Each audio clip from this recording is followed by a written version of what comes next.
Sejam bem-vindos para nossas reflexões bíblicas. Falaremos hoje sobre o ministério de apóstolo. Nossa base bíblica está em Efésios, capítulo 4, vários versículos a partir do verso 7, mas vamos ler o verso 11, onde temos de forma resumida a menção dos 5 dons ministeriais dados por Cristo à igreja, visando o aperfeiçoamento dos santos, conforme lemos no versículo 12. Então vamos lá, a leitura. Ele mesmo deu uns para apóstolos, e outros para profetas, e outros para evangelistas, e outros para pastores e doutores. Está no versículo 11 de Efésios 4. A mesma menção de ministérios, tal como de apóstolo, aparece em 1 Coríntios capítulo 12, também no versículo 28. Portanto, entende-se que não é apenas uma referência ao grupo dos 12 apóstolos do Cordeiro, mas que atualmente, para a igreja de hoje, para a igreja de todos os tempos aí, há sim esta promessa, este dom ministerial disponibilizado para alguns na igreja, sendo usados por Deus para o aperfeiçoamento dos santos, para a obra do ministério, para usar especificamente a expressão de Paulo em Efésios. Na Bíblia Sagrada, então, existe o grupo específico dos apóstolos, os 12 chamados diretamente por Cristo, aqueles que foram, repetindo, especificamente incumbidos pelo Senhor de estabelecer a igreja, de dar as bases da igreja, a mensagem original do Evangelho que receberam diretamente de Cristo Jesus, conviveram com ele, conforme Atos capítulo 1 determina também. Nos moldes bíblicos, o apóstolo, em geral, é um enviado, um mensageiro com uma mensagem do Senhor, conforme lemos em Marcos 6, 7, 13 e 30 também. Os primeiros apóstolos foram escolhidos pelo próprio Senhor Jesus. O texto de Marcos 3, por exemplo, diz o seguinte: depois Jesus subiu ao monte, chamou os que ele quis, e vieram para junto dele. Aqui há duas coisas. Primeiro, a soberania de Deus. Ele chamou aqueles que ele quis. Chamou de onde? De meio do quê? Chamou dos grupos dos discípulos que já haviam. Havia várias pessoas que tinham decidido por seguir e servir a Cristo, né, os seus ensinamentos. Logo, ele então escolheu alguns, chamou. Este é o lado soberano, o lado de Deus.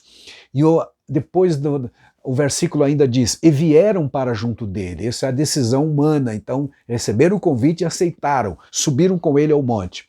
Então, diz o texto, designou 12, aos quais chamou de apóstolos, para estarem com ele e para os enviar a pregar. Aqui está a primeira missão deles, pregar. Pregar o quê? Pregar a boa nova do reino de Deus. Inicialmente para os judeus, mas depois ampliado para todas as nações, como a gente sabe. Muito bem.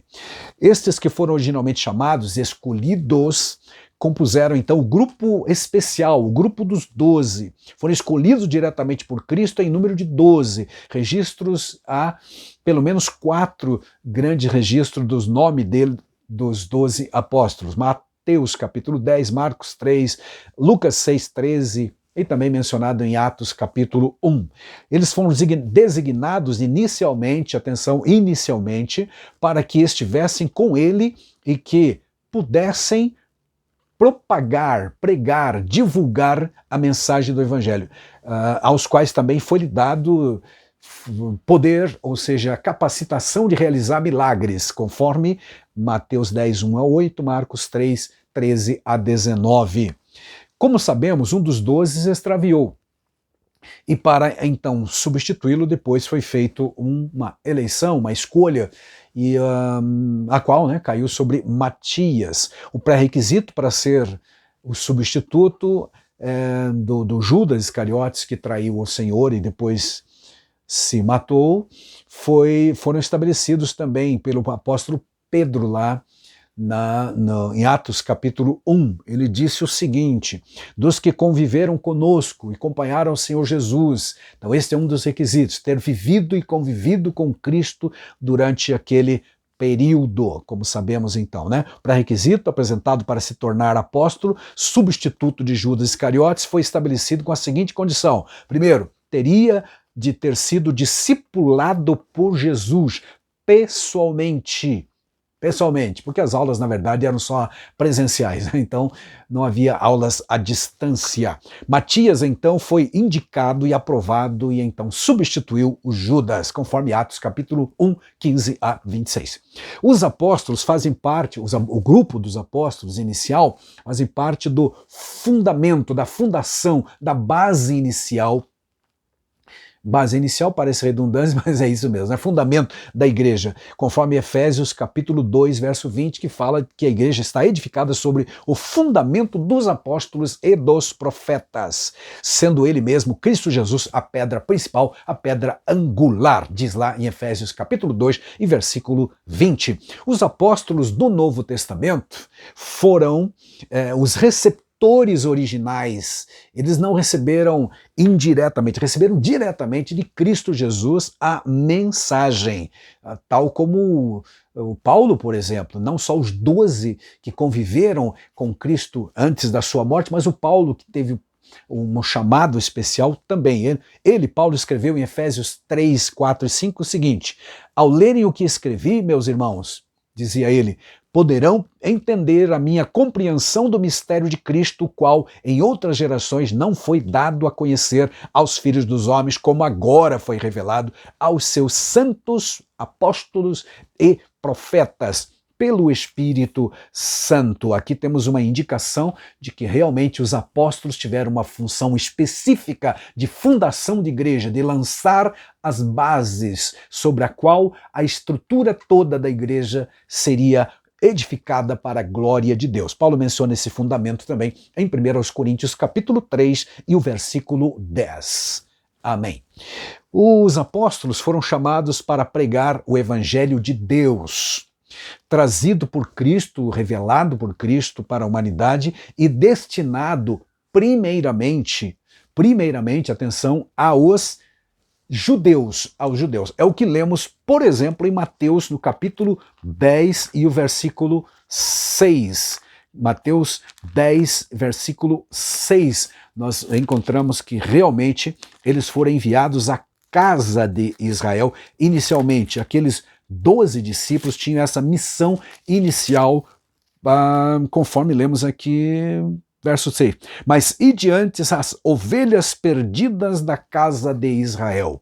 Evidentemente que esta missão específica, inicial, restrita à casa de Israel, às ovelhas perdidas da casa de Israel, como lemos aqui, depois foi ampliada para todas as nações. Glória a Deus por isso. Então, repetindo, os apóstolos foram chamados para pregar o evangelho de Deus, trazido por Cristo e destinado primeiramente aos perdidos da casa de Israel, que será novamente pregado lá durante a grande tribulação e lá em Mateus mesmo, capítulo 24, 14, que é uma referência, segundo alguns, e eu também entendo assim, ao período da grande tribulação, fala-se do evangelho do reino, que será também pregado, o evangelho destinado à casa de Israel, aos judeus. Nesse tempo, a atuação do Espírito Santo será semelhante à do Antigo Testamento. Bom, naturalmente, esta missão restrita a Israel foi depois ampliada em Marcos capítulo 16, verso 15, onde Jesus diz: ide, portanto, pregar o evangelho a toda criatura. E também Mateus 28, né? Fazer discípulo de todas as nações. Mas vamos repetir, o grupo inicial dos 12 primeiramente teve uma missão específica relacionada a Israel. É bom lembrar que em João, no capítulo 1, verso 11, nós lemos que veio para o que... Jesus, o Messias, veio para o que era seu e os seus o rejeitaram, mas a tantos quantos o aceitaram, deu-lhes o poder de serem feitos filhos de Deus. Paulo também vai ensinar aos romanos que, uma vez que a oliveira original rejeitou a Cristo, o jambuzeiro bravo foi enxertado na oliveira verdadeira. É mais ou menos essa conotação realmente de, primeiramente, o Messias veio para Israel. Como eles rejeitaram, os gentios foram incluídos. Aí você vai encontrar a amplitude da mensagem de Deus pregada a todas as nações, conforme vemos, tá? Glória a Deus. Mas voltando, fixando sobre a questão apostólica. Bom, por seu lado, o apóstolo Paulo, por exemplo, foi chamado para pregar o evangelho de Cristo aos gentios. Ele é chamado em em Romanos 11, por exemplo, de apóstolo das gentes, ou apóstolo dos gentios, ou seja, a todos os povos não judeus. Repetindo, não que os demais também não viessem a pregar na sequência dos fatos a todas as nações, mas originalmente, primeiramente, foram destinados a uma missão específica, restrita a Israel e às ovelhas perdidas da casa de Israel.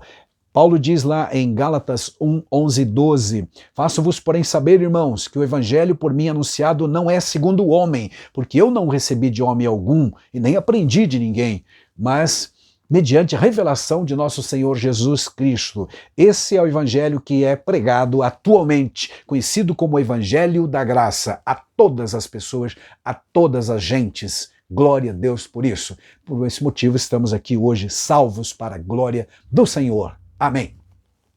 O caso de Paulo aparece como um caso naturalmente especial, caso ministerial de Paulo, do apóstolo Paulo.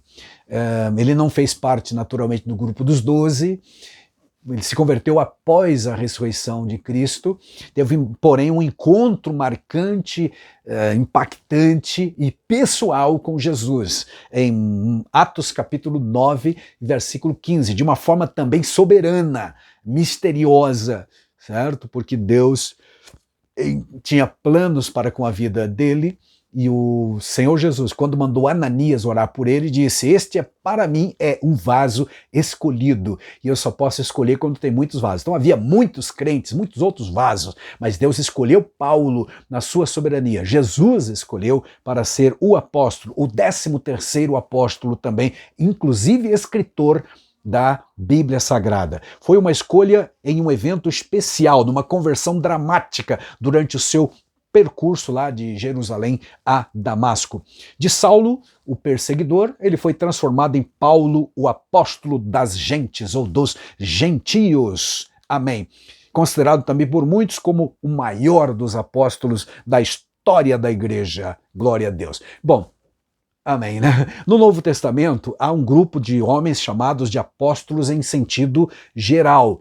Então, há sim o grupo fechado dos 12. Esse não tem sucessor e não existe ninguém que tenha as mesmas habilidades, fazer o mesmo trabalho, mesmo porque alguns deles tiveram a incumbência, inclusive, de escrever a Bíblia, como o João, como Pedro, o Mateus e também o apóstolo Paulo na sequência. Mas há um grupo de pessoas na Bíblia chamados de apóstolos, pessoas que foram chamadas ou reconhecidas após a ressurreição de Jesus e após a sua ascensão, os quais se identificam como mensageiros comissionados para serem missionários ou desempenharem funções específicas no reino de Deus. Casos, por exemplo, de Tiago, irmão do Senhor, que não foi apóstolo, não fez parte do grupo dos 12, mas é reconhecido como apóstolo em Gálatas 1 e 19. Barnabé, literalmente mencionado como apóstolo em Atos 14, 14, portanto de um outro grupo geral de apóstolos. Epafrodito, também é identificado como o enviado, e enviado no original é apóstolo, lá em Filipenses capítulo 2 e 25. As referências, então, de 1 Coríntios 12, 28, já mencionadas, e Efésios 4, 11, nos trazem uma relação de dons ministeriais, sendo um deles o de apóstolos, com a aplicação e valor atual, não apenas histórico, não apenas para o primeiro século, mas para todas as eras da igreja. Amém. Agora, pensemos um pouquinho sobre a finalidade do ministério apostólico. Normalmente se entende que o propósito, conforme Efésios 4,12, há um propósito de edificação da igreja, mas também Paulo diz e fala sobre aperfeiçoamento dos santos, que tem o sentido de aprimorar as coisas básicas que cada crente já sabe sobre Jesus. Então, com o ministério dado de apóstolo, de profeta, de mestre, de doutor, de pastor, estes crentes, estes salvos em Jesus serão aperfeiçoados, aumentarão o seu cabedal de conhecimento, tornar-se-ão mais fortes. É o sentido de edificar, de se fortalecer, de ampliar os conhecimentos. Estes são, então, homens dados como dons à igreja, dons ministeriais, glória a Deus por isso. O aperfeiçoamento dos santos visando o desempenho do seu ministério é o que Paulo literalmente diz em Efésios 4:12. Nos parece muito claro estes objetivos nesse texto, né? Não tem como negar que realmente esse é o objetivo. Para os apóstolos lá do grupo especial, os 12, e mais o Paulo, nós temos os seguintes propósitos e finalidades encontrados na Bíblia Sagrada. Eles foram escolhidos para ser a fundação, a fundamentação, o início da igreja, a base, conforme Efésios 2:20. Ainda, receber, pregar, escrever também a palavra de Deus, conforme Efésios 3:5. Nós sabemos que do grupo dos 12, ao menos 4 deles tornaram-se escritores da Bíblia. O Pedro, o João, Mateus e também o apóstolo Paulo, certo? Do grupo dos 13, então, né? Incluindo Paulo. Demonstrar a confirmação das suas palavras por meios de sinais, maravilhas e milagres, que Paulo chama em 1 Coríntios 12:12 de credenciais apostólicos. Então foi permitido que estes homens de Deus realmente fossem grandemente usados, impactando aquela geração com milagres maravilhosos realmente, né? No ministério de Paulo houve ressuscitamento de mortos, por exemplo, e milagres que espantaram. O apóstolo Pedro, até a sombra dele, diz a Bíblia Sagrada, curava pessoas lá em Atos dos Apóstolos. Então, realmente foi dado a eles fazer milagres grandiosos, coisas irrepetíveis na história da igreja. Demonstrar por milagres, maravilhas, então, as suas credenciais de apóstolos. Devido à sua natureza, caráter e configuração bíblica, não há nenhuma menção de sucessão apostólica na Bíblia Sagrada, da parte desses 12 apóstolos. Né? Não há mesmo. A única substituição e não sucessão foi a do Judas, que se desviou, como já vimos, e o Matias foi escolhido para substituí-lo. O ministério apostólico na igreja do primeiro século consistia, agora de forma mais geral, de trabalhos missionários, ensinamento, preparação de líderes para continuação da obra local também. Paulo passava por onde ele passava, aliás, doutrinariamente, ele orientava as pessoas, pregava a palavra de Deus, ganhava as pessoas, mas também orientava como doutriná-las, como orientá-las passo a passo, formando obreiros.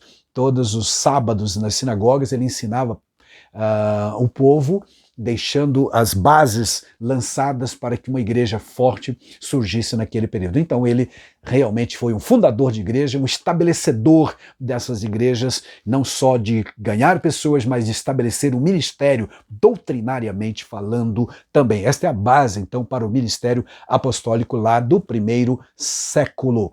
Ao ver que o trabalho estava estabilizado, o que ele fazia? Preparava os discípulos ali, deixava essa igreja ao cuidado, ia para outra área onde ainda não havia igreja, ganhar pessoas. Esse efetivamente é o trabalho atual, digamos assim, do dom de ministério apostólico. Glória a Deus. Bom, é consenso geral que mesmo com a morte do último apóstolo, ao longo da história da igreja, surgiram outros homens com o mesmo ofício.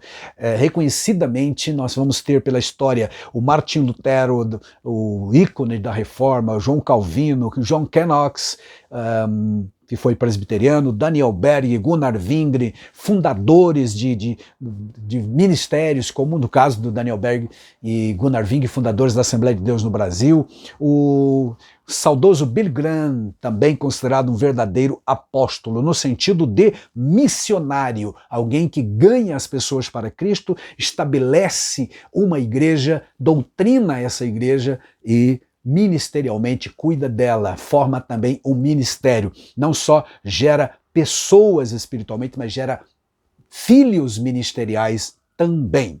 O ministério apostólico atual é uma capacidade concedida por Deus a alguns membros do corpo de Cristo para que possam exercer o cargo de líderes espirituais, com comprovada liderança espiritual, aliás, tá? Abrindo novas frentes de trabalho, coordenando esses mesmos trabalhos, como missões transculturais, estabelecendo igrejas em pontos estratégicos. É assim, é entendido hoje o ministério apostólico. Por consequência, para a pergunta: há apóstolos na igreja hoje? A resposta nesse aspecto geral é sim. Não temos sucessores dos 12 apóstolos. Não, não há sucessão apostólica na igreja ou na história da igreja de Cristo, mas há sim muitos que são chamados com o dom ministerial de apóstolos. Aí você vai dizer, mas por que a maioria das igrejas não consagram apóstolos? Sempre houve o entendimento em nossa igreja, Assembleia de Deus, de que o ministério apostólico está agregado ao ministério de pastor ou mesmo de evangelista. Amém? Tá bom assim? Deus em Cristo te abençoe grandemente e que tenhamos cada dia mais apóstolos, mais missionários, verdadeiramente comprometidos com a obra de Deus. Que o Espírito Santo nos capacite e nos dê mais deste precioso dom, destes homens e mulheres como dons à igreja, visando o aperfeiçoamento dos santos para a obra geral do ministério. Amém.